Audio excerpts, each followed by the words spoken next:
नमस्कार दोस्तों, मैं हूं परवीन सानी। दोस्तों, सुप्रीम कोर्ट के भावी चीफ जस्टिस BR गवई ने शपथ लेने से पहले एक बड़ा ऐलान किया। इस ऐलान से जहां PM मोदी और गृह मंत्री अमित शाह को सीधे सीधे यह एहसास हो गया, जस्टिस गवई की अगुवाई में कम से कम 6 महीने तक सुप्रीम कोर्ट ऐसे फैसले देगा जिससे सरकार की नींदें उड़ जाएंगी।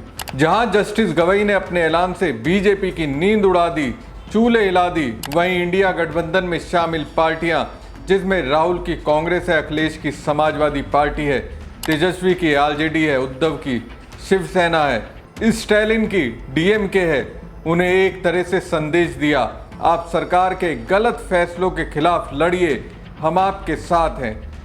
इससे आगे दोस्तों, जस्टिस BR गवई ने जो कहा, उससे तो ये लगता है वक्फ कानून को लेकर केंद्र सरकार को तगड़े वाला झटका लगने वाला है। दोस्तों, देश के मौजूदा चीफ जस्टिस संजीव खन्ना ने पिछले 11 नवंबर को पद संभाला था। करीब 6 महीने देश के CJI रहने और इस दौरान प्लेस ऑफ वर्कशिप एक्ट और वक्फ संशोधन कानून जैसे कई बड़े मामलों की सुनवाई के बाद वे 13 मई को रिटायर हो गए। जस्टिस खन्ना के बाद अब देश के अगले CJI BR गवई होंगे। जस्टिस गवई 14 मई को जब देश के CJI की शपथ लेंगे तो वो बौद्ध धर्म से ताल्लुक रखने वाले देश के पहले मुख्य न्यायाधीश होंगे। जस्टिस गवई के पिता RS गवई उन 4 लाख लोगों में से एक थे जिन्होंने 1956 में डॉक्टर भीमराव अंबेडकर के साथ नागपुर में बौद्ध धर्म अपनाया था। जस्टिस गवई का कार्यकाल 24 नवंबर तक यानी कि अगले 6 महीने के लिए होगा। नवंबर 1960 में महाराष्ट्र के अमरावती में जन्मे जस्टिस गवई नोटबंदी, अनुच्छेद 370 SC/ST रिजर्वेशन में कोटे का संवैधानिकता, प्रशांत किशोर अवमानना मामला, बुलडोजर मामले में फैसला सुनाने वाले जजों की बेंच में शामिल रहे। जस्टिस गवई उस संवैधानिक पीठ का भी हिस्सा थे जिसने मानव अधिकार कार्यकर्ता तीस्ता सीतलवाड़ को जमानत दी थी। अब सुप्रीम कोर्ट के CJI रहते हुए वो क्या करने वाले हैं, उनकी ओर से दिए एक बयान के जरिए समझा जा सकता है। समाचार एजेंसी PTI के अनुसार जस्टिस गवई ने कहा, मेरी कोई राजनीतिक महत्वाकांक्षा नहीं है, मैं रिटायर होने के बाद कोई कार्यभार नहीं लूंगा।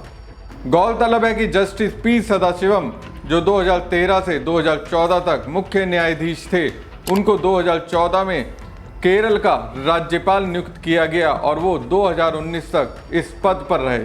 सर्वोच्च न्यायालय के न्यायाधीश जस्टिस S अब्दुल्ला नजीर को हाल ही में 2023 में आंध्र प्रदेश का राज्यपाल नियुक्त किया गया। इसी तरह पूर्व CJI जस्टिस रंजन गोगोई को उनका कार्यकाल समाप्त होने के बाद 2020 में सांसद के रूप में राज्यसभा के लिए नामित किया गया था।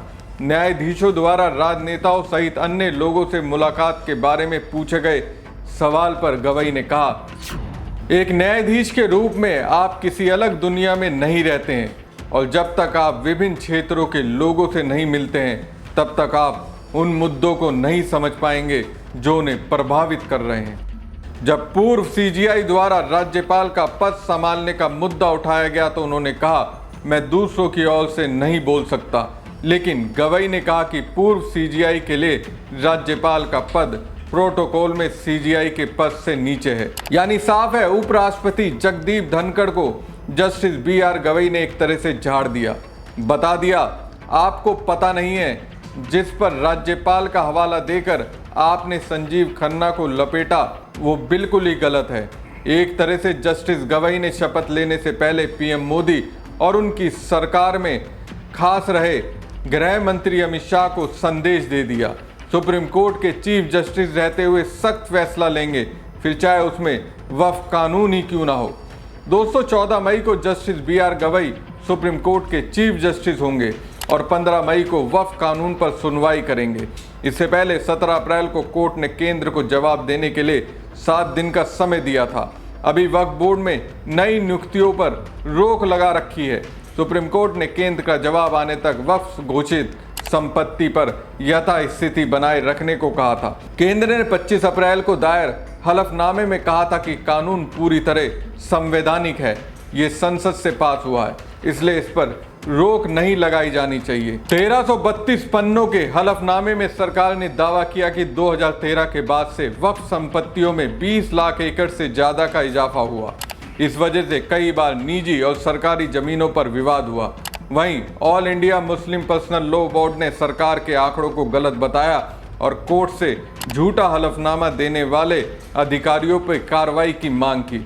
नए वक्फ कानून के खिलाफ सुप्रीम कोर्ट में 70 से ज्यादा याचिकाएं दायर हुई थी, लेकिन कोर्ट सिर्फ 5 मुख्य याचिकाओं पर ही सुनवाई कर रही है। इसमें सांसद ओवैसी की याचिका शामिल है, वही ओवैसी जिन्हें कम्युनल कर दिया जा रहा था, लेकिन जब देश की बात आई तो उन्होंने मुखर होकर भारत की ओर से पाकिस्तान की जिहादी सरकार को करारा जवाब दिया। आपको बता दें कि नया वक्फ कानून अप्रैल में राष्ट्रपति की मंजूरी के बाद लागू हुआ था। लोकसभा में 288 और राज्यसभा में 128 सांसदों ने इसका समर्थन किया था। कई विपक्षी पार्टियों ने इसका विरोध किया और सुप्रीम कोर्ट का रुख किया। तब सुप्रीम कोर्ट ने 3 निर्देश दिए थे। पहला, वक्फ बोर्ड पर केंद्र के जवाब तक वक्फ संपत्तियों की स्थिति नहीं बदलेगी। दूसरा, कोर्ट से वक्फ घोषित संपत्ति डी नोटिफाई नहीं होंगी, वो वक्फ बाय यूजर हो या वक्फ बाय डीड।